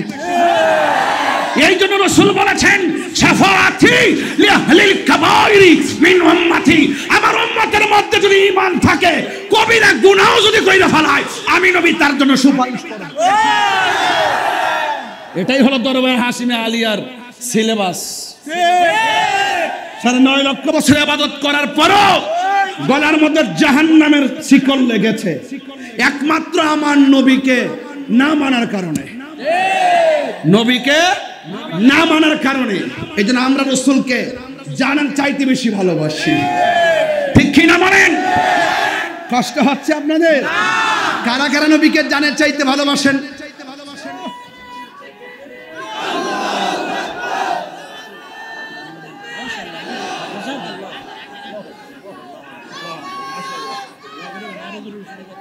যুবক ভাইরা আমার, আল্লাহর হাবিব দেখেন, বেলাল রাদিয়াল্লাহু তাআলা আনহু মদিনা থেকে সিরিয়া গেল। সেখানে গিয়ে তিনি যুদ্ধ করেন হককে প্রতিষ্ঠা করার জন্য, নবীর আদর্শকে প্রতিষ্ঠা করার জন্য। ওমর রাদিয়াল্লাহু তাআলা আমলে তিনি স্বপ্নে দেখলেন, রাসূলকে স্বপ্নে দেখার পর রাসূল বলছেন, রাসূলকে স্বপ্নে দেখলেন, রাসূল বলেন, মাহাজাল জাফাউ ইয়া বেলাল, তোমার এত কষ্ট কিসের? কিসের এত কষ্ট? স্বপ্নে বলতেছেন, এত কষ্ট নিয়ে তুমি পড়ে আছো, তুমি কি আমার কাছে একটু আসতে পারো না? বেলালের অন্তরে তো তুফান শুরু হয়ে গেছে। যার জন্য মদিনা ছেড়েছি, সেই নবী এখন স্বপ্নে ধরা দিয়েছে, আর কি সিরিয়া থাকা যায়? আমি রাসূলের রওজা মুবারকে চলে যাব। এই যে রাসূলের রওজা মুবারক টাকা হলো যাইতে পারে না, মদিনাওয়ালা ডাক দিতে হয়। কথা বলেন ঠিক কি না? আরে হাত তুলে বলেন ঠিক কি না বলেন? যারা বলে মক্কায় গেলে চলবে, মদিনায় যাওয়া লাগবে না, আর এতে যদি রাসূল প্রেসার হয়ে যায়, রাসূল বলছেন, মান সারা কবরি ওয়াজাবাত লাহু শাফাআতি, যে আমার রওজা মুবারক জিয়ারত করবে তার জন্য সুপারিশ করা আমার জন্য ওয়াজিব হয়ে যায়। আর টিকটক মৌলবীরা মাইকটা ধরে বলে রাসূলের রওজা মুবারকে যাওয়া লাগতো না। আমরাও বলি তোমারও নবীর মহব্বত পাওয়া লাগবে না, তোমারও জান্নাতে আর যাওয়া লাগবে না। এবার বেলাল রাদিয়াল্লাহু তাআলা আনহু তিনি যখন স্বপ্নে দেখলেন, স্বপ্নে দেখলেন রাসূলুল্লাহকে, যখন স্বপ্নে দেখার পরে তিনি কি আর থাকতে পারে? তখন তিনি সোজা চলে আসছে আমার নবী পাকের রওজা মুবারকের কাছাকাছি। ছোট বাচ্চাদের অন্তরে হিল্লুল এসে গেছে। এবং শুধু তাই নয়, নারী পুরুষ বৃদ্ধা আবাল বনিতা সবার অন্তরে একটাই কথা, ওই সেই আশিকে রাসূল নবী দুনিয়া থেকে যাওয়ার পরে, শরীয়তের পর্দা হওয়ার পরে সেই লোকটা মদিনা ছেড়ে দিয়েছিল, সেই লোকটা এখন এসেছে। আর যেই লোকটা এসেছে এই লোকটা হলো আমার নবীর মনোনীত মুয়াজ্জিন ছিল। এই মুয়াজ্জিন কি লবিং কইরা পাইছে না মহব্বতে পাইছে? সিদ্দিকে আকবর নবীর পাশে যে শুইছে, এটা কি লবিং করে শুইছে নাকি মহব্বতে? তাইলে বোঝা গেল মহব্বত থাকলে এই চট্টগ্রাম শুয়েও রাসূলকে দেখা যায়। দেখা যায় কি যায় না? টাকা হলে না মদিনা যাইতেন, বিমান ভাড়া লাগবে, ভিসা লাগবে, পাসপোর্ট লাগবে, এরপরও সেখানে যেতে হবে। এখন টাকা নাই, পয়সা নাই, পরে আছেন বাংলায়, এখন কি করবেন? এটা হলো সেটা যে কিছুই নাই তোমার, শুধুমাত্র উজুটা করো না, 5 ওয়াক্ত নামাজটা পড়ো না, রাতের বেলা একটু ডান কাতে শো না, বসে বসে একটু দুরূদ শরীফ পড়ো, শুয়ে পড়বেন না, দুরূদ শরীফ বসে পড়বেন।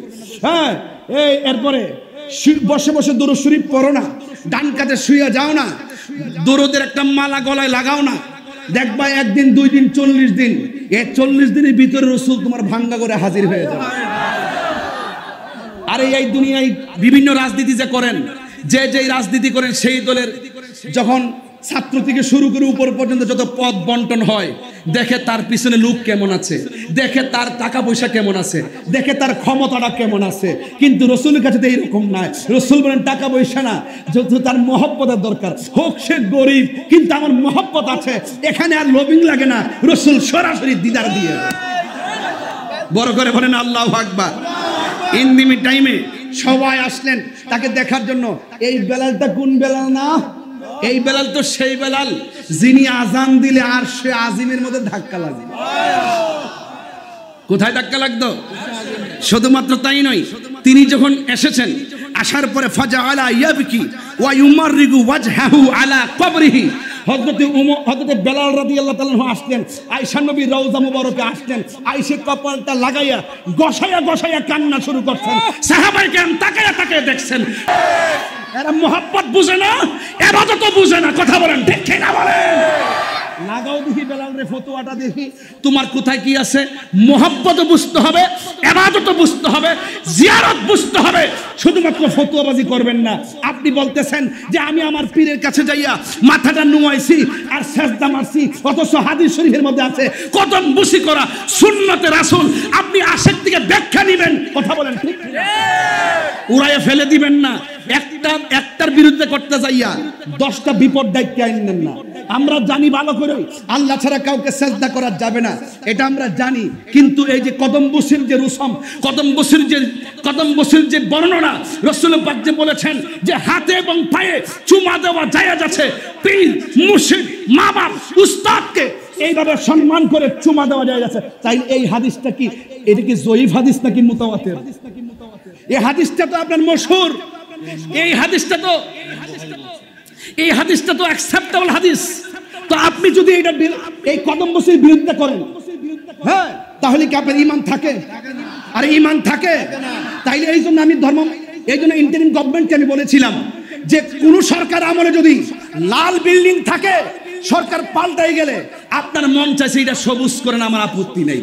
কোন সরকার আমলে যদি একটা ছবি টানানো থাকে, আপনার আমলে সেই ছবি ফালাই আরেকটা লাগান, আমার কোনো আপত্তি নাই। যদি একটা নাম চেঞ্জ করে আরেকটা নাম লাগান, আমার কোনো আপত্তি নাই। কিন্তু ধর্মের কোনো বিষয় যদি পরিবর্তন করতে চান, শুধুমাত্র 2-1 জনের কথা পরিবর্তন করতে পারবেন না। এই দেশে আহলুস সুন্নাত ওয়াল জামাত বৃহৎ একটা গোষ্ঠী আছে, এদের সাথে পরামর্শ করে আপনাকে পরিবর্তন করতে হবে। কথা বলেন ঠিক কিনা?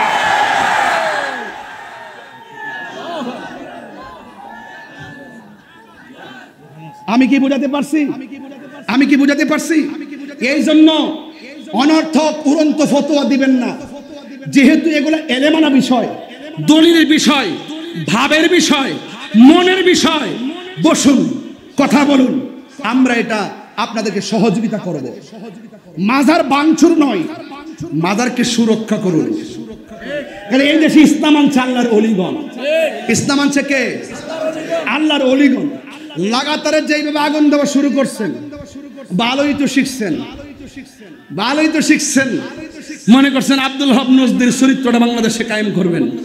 এটাই সৌদি আরব আর বাংলাদেশ এক জিনিস না। ওই দেশের ইসলামী ভাবধারা যদি রিয়েল হতো তাহলে ওই পরাশক্তির কাছে তারা মাথা নোয়াই দিত না, তারা প্রতিবাদ করত। এজন্য ওই দেশের মেকানিজম বাংলাদেশের মেকানিজম এক জিনিস না।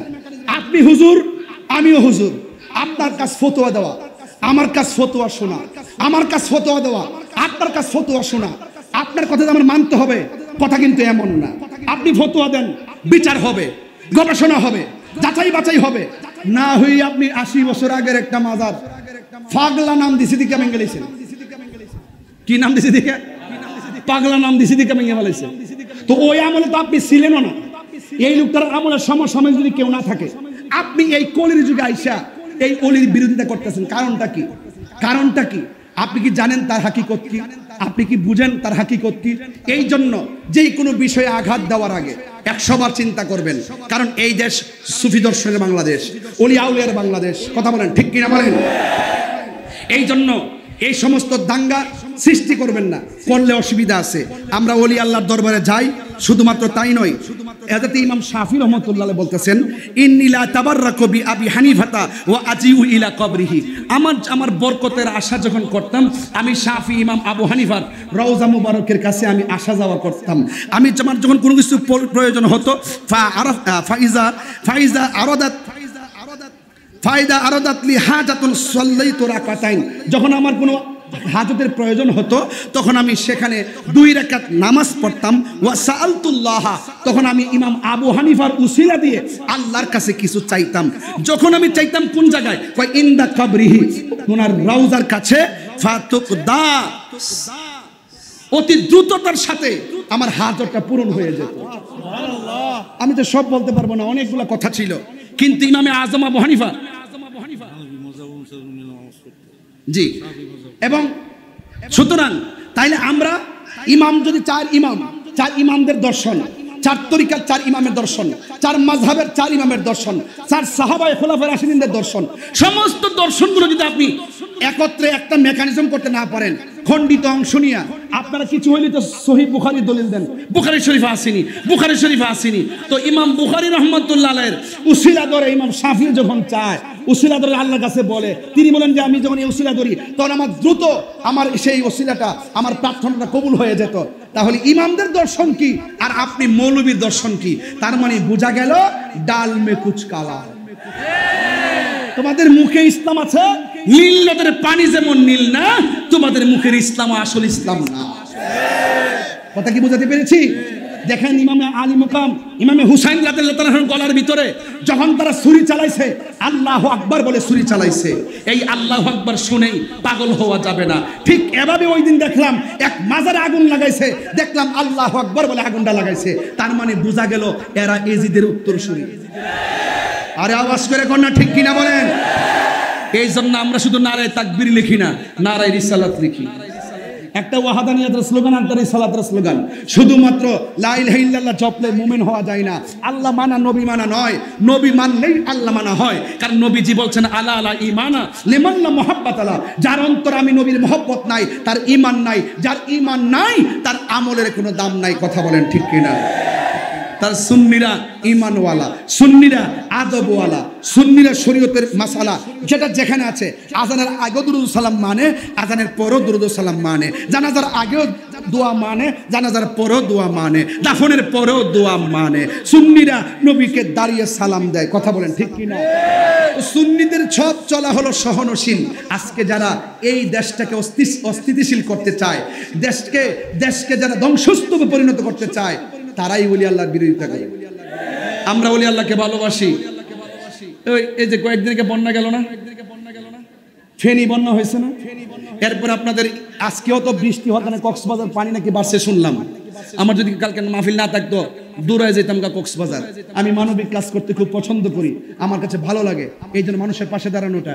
যখন বন্যা আসে, যখন করোনা আসে, সবাই দেখি সুন্দর করে পড়ে ওলি আল্লাহর বাংলাদেশ, শাহজালালের বাংলাদেশ, রহম করো আল্লাহ, রহম করো আল্লাহ। সারা জীবন বিপদে পড়লে ওলি আল্লাহর দোহাই দে, আর এখন গেছে শাহফরানের মাজার ভাঙতো। হাত ভেঙে যাবে, আগুন হাত দিয়েন না। আগুনে হাত দিয়েন না। শাহপরান এইভাবে ফু দিছে, পাখাগুলো কবুতর হয়ে আকাশে উড়ে গেছে। যখন শাহপরান যখন রোজার ভিতর থেকে যদি তোমাকে কুদরি তোমার প্রতি যদি বেজার হয়ে যায়, ওই পাখি যেমন উড়ে গেছে তুমিও সত্য থেকে উড়ে যাবে, এই রাস্তা খুঁজে পাবে না। কথা বলেন ঠিক না?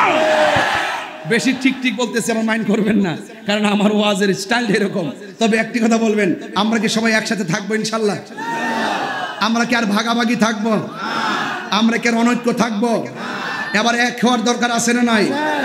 কে কি বলবে সেটা শুনবেন না, সত্য কথা বলবেন, সত্য কথা বলবেন, হক কথা বলবেন। আচ্ছা আচ্ছা আচ্ছা এক গজলের আজকে আমাকে আমি যখন লিখছি আজ মাহফিল দরবারে হাসিমা চট্টগ্রাম, বয়ানের সময় 9:30, তখন এখানে কমেন্টস করছে, হুজুর ওয়াজ জীবনে বহুত শুনছি, আজকে শুধু গজল গাইবেন। কেমন পাগল দেখেন, এর ওয়াজের দরকার না, এর শান দরকার। আসলে কিন্তু 2 ঘন্টা ওয়াজ করলে যে মজা পাই, আমরা একটা শান গাইলে তার চাইতে বেশি মজা পাই। আমাকে হুজুরের মাধ্যমে একটা প্রস্তাবনা আসছে, ঘরেও আমাকে বলেছেন রাসূল করিম সাল্লাল্লাহু আলাইহি ওয়াসাল্লামের শুভ আগমন উপলক্ষে আমি একটা গজল লিখেছিলাম, 2টা গজল লিখেছি। এর মধ্যে একটা হলো নূর নবীর আগমন, একটা গজল আছে। প্রত্যেকটা জুলুসে আজকে যখন আমি জুলুস করি বৃষ্টিতে ভিজে, দেখলাম যে আমারটা লাগাই রাখছে, তখন আমি মনে মনে ভাবলাম, আল্লাহ এই শানটা যদি তুমি কবুল করো, নবী গো এটা যদি কবুল করো, এটাই আমার উসিলা, আর কিছু নাই। এই একটা লেখা দিয়া যদি একটা লোক আশেক হয়, দিলটা যদি মনটা কারে, এটাই আমার জন্য উসিলা হতে পারে, কারণ আমলের বাহাদুরি নেই। আসেন সবাই বলি, নূর নবীর আগমন খুশির জোয়ার উঠেছে, নূর নবীর আগমনে খুশির জোয়ার উঠেছে, নূর নবীর সাউন্ডটা বাড়াই দাও, রুটেছে কুল্লে আলম লুটে পড়ে, কুল্লে আলম লুটে পড়ে, যাহার চরণ তোলেতে নূর নবীর ইকুনা উঠেছে, নূর নবীর আগমনে খুশির জোয়ার উঠেছে। আব্দুল্লাহর পেশানিতে যেই নূর জ্বলজ্বল করেছে, সেই নূরের ঝলক গিয়ে চাঁদ সূরজ, সেই নূরের ঝলক দেখো মায়া মেনা রেহে মে, সেই নূর খানা সাজদায় পড়ে, সেই নূর খানা সাজদায় পড়ে, উম্মত বলে খেদেছে, নূর নবীর আগমন খুশির জোয়ার উঠেছে, নূর নবীর আগমনে খুশির জোয়ার উঠেছে। কুল্লে আলম লুটে পড়ে, কুল্লে আলম লুটে পড়ে, যাহার চরণ তোলেতে নূর নবীর আগমনে খুশির জোয়ার উঠেছে, নূর নবীর আগমনে খুশির জোয়ার উঠেছে।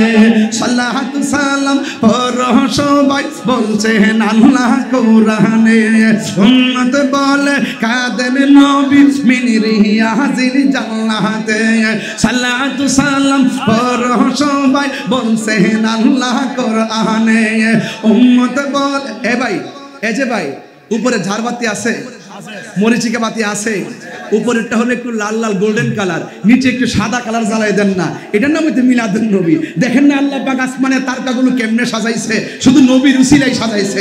সবাই মোবাইলে ফ্ল্যাশ লাইটে জ্বালাই দেন, দরবারে হাসিমিয়া মোহাব্বতে আলোকিত হয়ে গেছে, বলেন মারহাবা। নূর নবীর আগমনে খুশির জোয়ার উঠেছে, নূর নবীর আগমনে খুশির জোয়ার উঠেছে।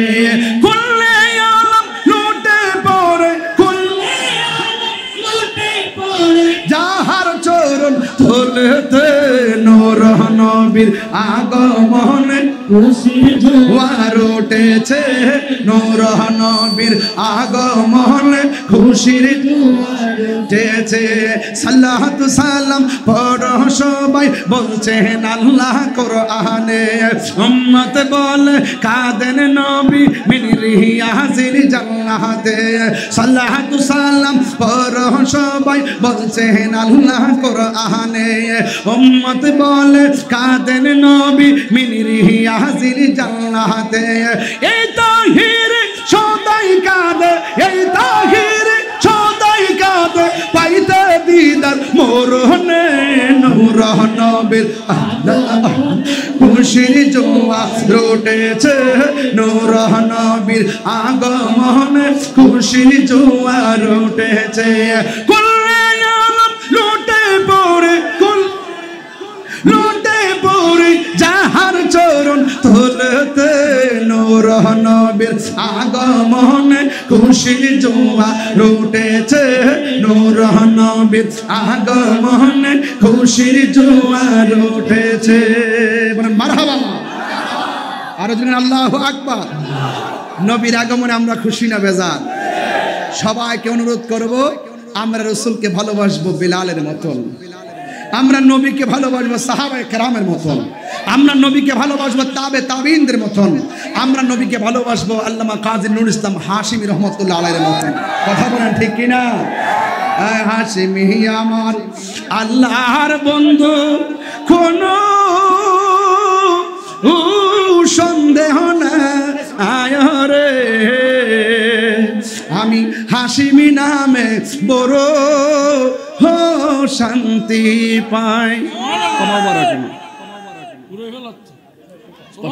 কষ্ট হচ্ছে নাকি অনেক কথা রাখছি গো দয়াল কষ্টে হের সীমা নাই অনেক কথা রাখছি হাসি নিশা আরে কষ্টে হের সীমা নাই সকল কথা খুইলা বলবো যদি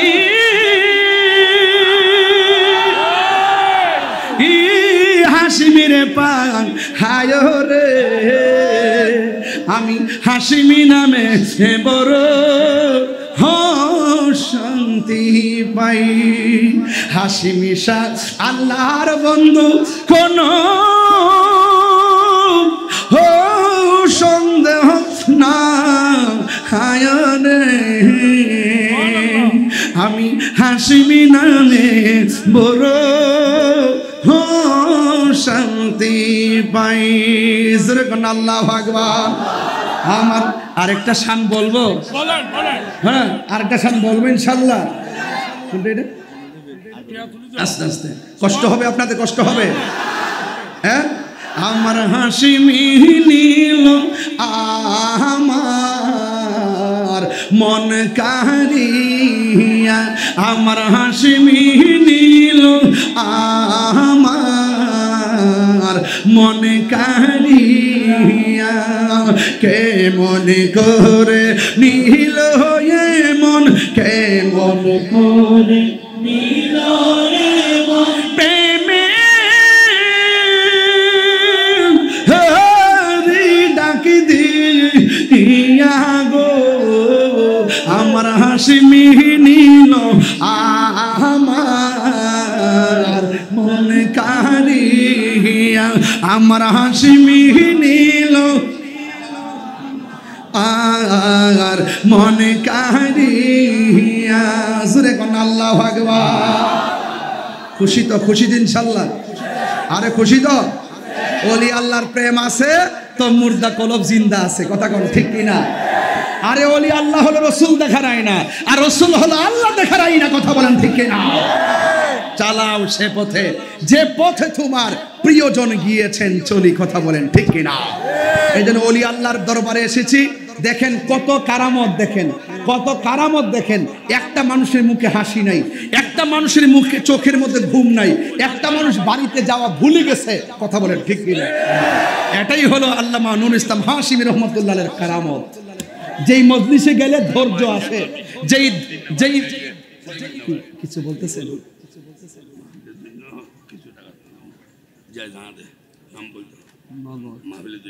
আচ্ছা আচ্ছা এটা ব্যাপার না এটা তো ভাগ্য এটা সৌভাগ্য এটা সৌভাগ্য ওলি আল্লাহর দরবারে ঘাম জড়ানো সৌভাগ্য ওলি আল্লাহর দরবারে খেদমত করা সৌভাগ্য ওলি আল্লাহর দরবারে চাকর হইয়া পইরা থাকার সৌভাগ্য আমি শুরুতেই বলছি ওলি আল্লাহর দরবার নবাবীর জায়গা না এটা হলো গোলামের জায়গা কথা কন ঠিক না তো আমরা আজকে যারা জায়গা এত মানুষ হয়েছেন আপনারা তো আজকের এই প্রোগ্রামে আপনারা যারা এসেছেন এই দরবারে সব সময় জানে মালে আপনারা ভালোবাসতে চান কি চান না এটা সুন্নিয়তের মার্কাজ, কথা কোন ঠিক কিনা?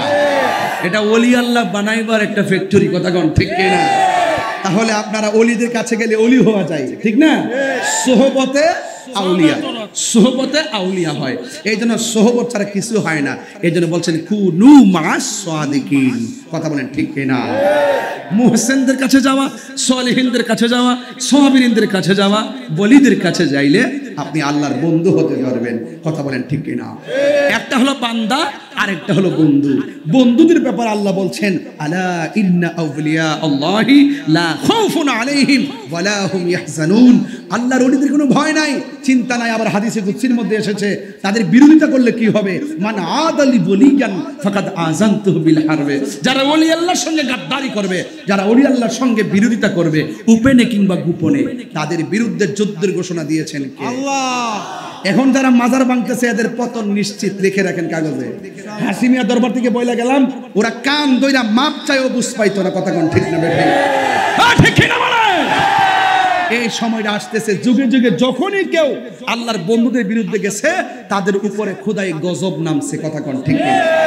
আর আমরা যারা আছি, আমরা কারোর সঙ্গে যুদ্ধ করতে হবে না, এই ফয়সালা আসমান থেকে হবে, কথা কোন ঠিক না? সেই ফয়সালা আল্লাহই করবেন।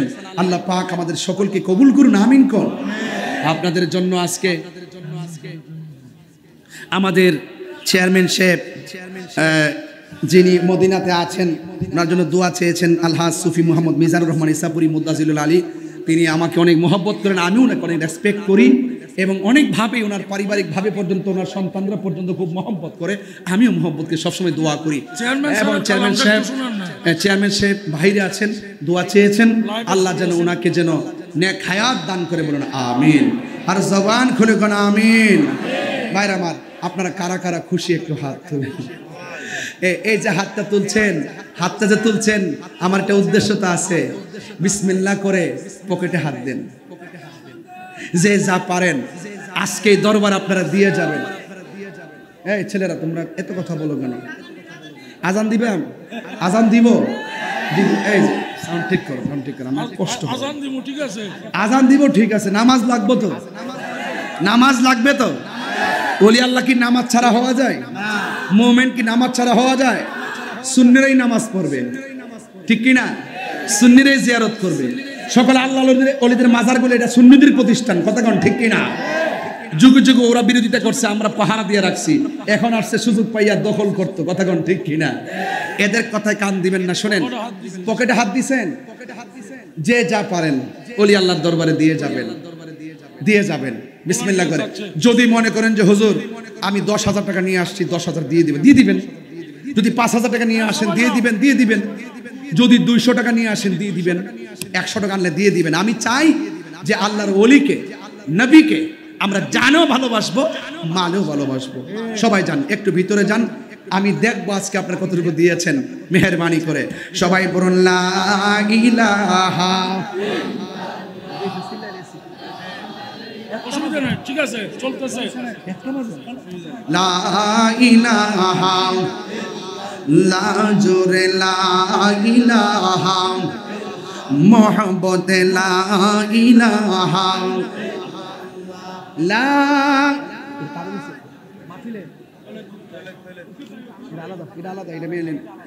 ইল্লাল্লাহু মুহাম্মাদুর রাসূলুল্লাহ সাল্লাল্লাহু আলাইহি ওয়াসাল্লাম। ইয়া রাসূলাল্লাহ, ইয়া হাবিবাল্লাহ, ইয়া রাসূল, ইয়া হাবিবাল্লাহ, ইয়া রাসূলুল্লাহ।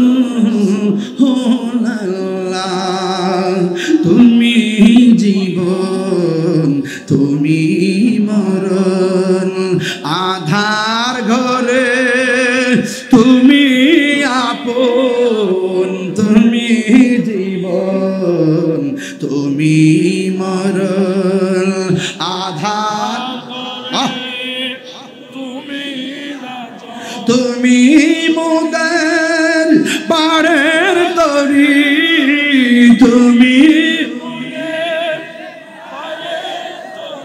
তুমি নিদান তোরানে ওয়ালা, ইয়া রাসূলুল্লাহ ইয়া হাবিবাল্লাহ ইয়া রাসূলুল্লাহ ইয়া হাবিবাল্লাহ ইয়া রাসূলুল্লাহ তুমি মোদের আশার আলো তাই তো তোমায় বাসি ভালো তুমি মোদের আশার আলো তাই তো তোমায় বাসি ভালো আর হৃদয় নামের ফুলদানিতে হৃদয় গেতে রেখেছি প্রেমের মালা ইয়া রাসূলুল্লাহ ইয়া হাবিবাল্লাহ ইয়া রাসূলুল্লাহ ইয়া হাবিবাল্লাহ ইয়া রাসূলুল্লাহ বলো ইয়া রাসূলুল্লাহ মারহাবা বলো মারহাবা মারহাবা বলো মারহাবা কামলি ওয়ালারা গমনে খুশির তানে কামলি ওয়ালারা গমনে কুল কায়নাত খুশির তানে যিনি সবসে আলা বালা যিনি সবসে আলা বালা তিনি কাবার কাবা মারহাবা বলো মারহাবা মারহাবা বলো মারহাবা আলহামদুলিল্লাহ বলেন কারা কারা শরীক হয়েছেন হাত তুলে মাশাআল্লাহ সবাই দিয়েছেন হাত নামান অনেক ধন্যবাদ আপনাদেরকে যাক আলহামদুলিল্লাহ অনেক মা বোনরা অনেক মা বোনরা আপনারা পর্দাটা ছিঁড়ে ফেলছেন কেন জরিমানা দিতে হবে আপনাদের এটা ঠিক করেন না আপনারা এই কাজটা ভালো করেন নাই যাক অসুবিধা নাই এটা আমরা দিয়ে দেবো সকলে আলহামদুলিল্লাহ বলেন আমার কথা কি আপনারা রাগ করছেন গোসা করছেন বিদায় বেলা দুইটা কথা বলবো রাখবেন নি এক নম্বর নেশা করা যাবে না কি করা যাবে না নেশা করা যাবে না নেশা করবেন নেশা করবেন আল্লাহ যদি কোনো মাজারের আশেপাশে যদি নেশা করে বাবা খাই আবা খাই এদেরকে গাছের মধ্যে বাঁধতে রাখবেন কথা কোন ঠিক না বেটে কোন আল্লাহর ওলিদের আশেপাশে যদি মেলা বসায় যদি ডানে বামে যদি শরীয়ত বহির্ভূত কাজ করে যদি নেশা করে এদেরকে গাছের সাথে বাঁধতে রাখবেন প্রশাসনের হাতে দিয়ে দিবেন কথা কোন ঠিক কিন্তু আইন হাতে তুলে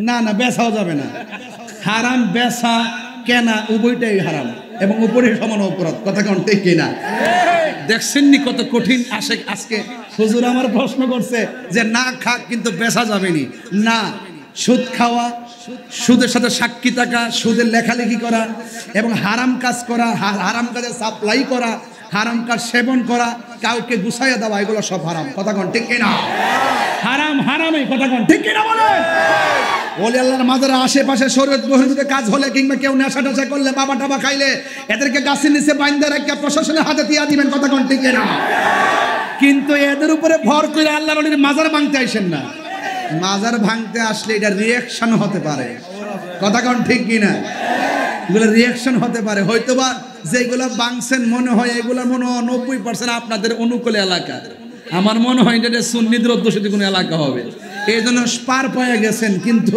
সব জায়গায় হাত দিয়েন না রিঅ্যাকশন হবে কথা কোন ঠিক কিনা এই যুবকরা আল্লাহর ওলিদের মাজার সুরক্ষা যদি রাজপথে ডাক দেওয়া হয় তোমাদের কি পাওয়া যাবে একসাথে থাকবেন ইনশাআল্লাহ ঐক্যবদ্ধ থাকবেন আল্লামা শহীদ নুর ইসলাম ফারুকী রহমাতুল্লাহ বলছেন পীর যার সুন্নিয়ত সভা কিন্তু এখন একটা গুরুত্বপূর্ণ সময় এই সময় যদি আমরা ঐক্যবদ্ধ হয়ে আমাদের অবস্থান জানান দিতে পারি আহলুস সুন্নাত ওয়াল জামাত অনেক শক্তিশালী হবে কথা বলেন ঠিক কিনা সবাই এক থাকবেন আর ভাগাভাগি আর চাই না আর ভাগাভাগি চাই না মাইনাস নয় ম্যানেজ চাই হিংসা মুক্ত সুন্নিয়ত চাই কথা বলেন ঠিক কিনা এই যে আমার শরীরে দেখতেছেন না ডিআইবি লেখা আছে আমি কিন্তু এই সংগঠনটার প্রতিষ্ঠাতা।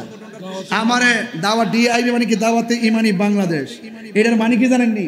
আমার ডান দিকে এক গ্রুপ টানে যে আপনি আমরা দোলায়েন, বাম দিকে আরেকজন টানে যে আপনি আমরা দোলায়েন, সামনে একজন টানে যে আপনি আমার দোলায়েন, পিছনে আরেকজন টানে যে আপনি আমার দোলা আসেন। এখন দেখতেছি ডান দলটা আমার, বাম দলটা আমার, সামনেরটা আমার, ভিতরটা আমার। এক দলে গেলে আরেক দলে বেজার হয়, এটার গেলে সেটা বেজার হয়। এই জন্য আমি কোনোটা দিকে গেছি না। যেদিন সময় মিলবো ওই দিন আমি প্রথম পতাকাটা উড়াম। বুঝতে পারছি? এখন সব ঐক্যবদ্ধ হতে হবে, সব এক হইতে হবে, সব পীরের দরবারে এক হইতে হবে। যদি কোনো কারোর সঙ্গে সমস্যা থাকে আকীদাগত, আমরা এগুলো সমাধান করে নিব, কিন্তু বৃহৎ স্বার্থে ঐক্যবদ্ধ হয়ে বাতিলের সাথে রুখে দাঁড়াতে হবে। আপনার কি আমার সাথে একমত? একমত ইনশাআল্লাহ। আল্লাহ কবুল করুক, আমিন বলি। যাই হোক, অনেক কথা বলেছি, একটা বেজে গেছে, আমি প্রস্তুত ছিলাম না। আমার আজকে টার্গেট ছিল মাশাআল্লাহ মাশাআল্লাহ, আচ্ছা যাক, হুজুর কেবলা প্রতিষ্ঠিত মাদ্রাসা আহসানুল উলুম গাউসিয়া কামিল মাদ্রাসা, এটাই তো গাউসিয়া রেফাইয়া মসজিদের এতিমখানার একটু প্রতি নজর দেওয়ার জন্য আপনাদেরকে অনুরোধ করছি।